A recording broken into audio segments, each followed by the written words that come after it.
ngày có câu đức hát khẽ lay cu cóอยู่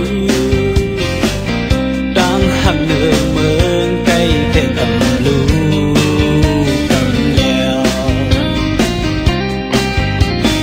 chếp mưa câu ล็กđức phước hòmความâm pong sáng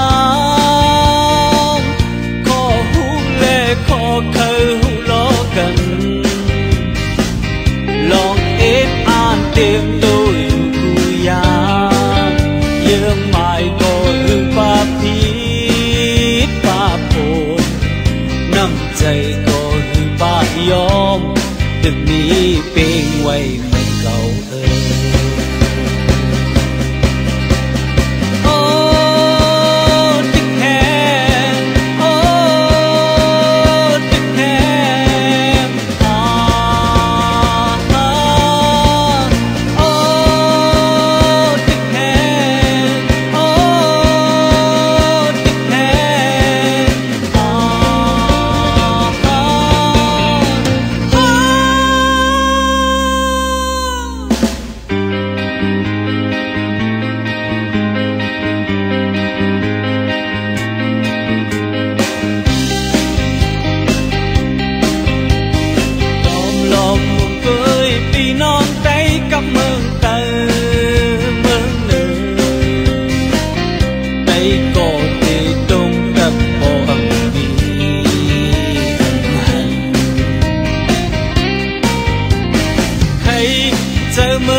กันอำไปฮือเปมางินเสลายคุกเจอเลยไอหาก็เลี้ยวดึกยุ่งยามพอดีหาลองหาตามจื้อเป็นก็อำหอนเป็นลายมามีเลย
ในคงขอมังบอกกำหนึ่งแก้มหนึ่งมาก่อนดังหักเนินเมืองได้เดินไปวายไปหายเดอ่อนโหห้องก้นจึงสู้อย่าไปว่า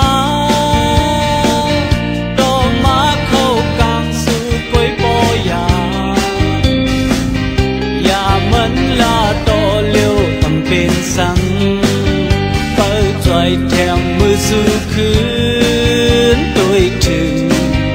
có âm phạt cùng lấy tế đừng mà cho mày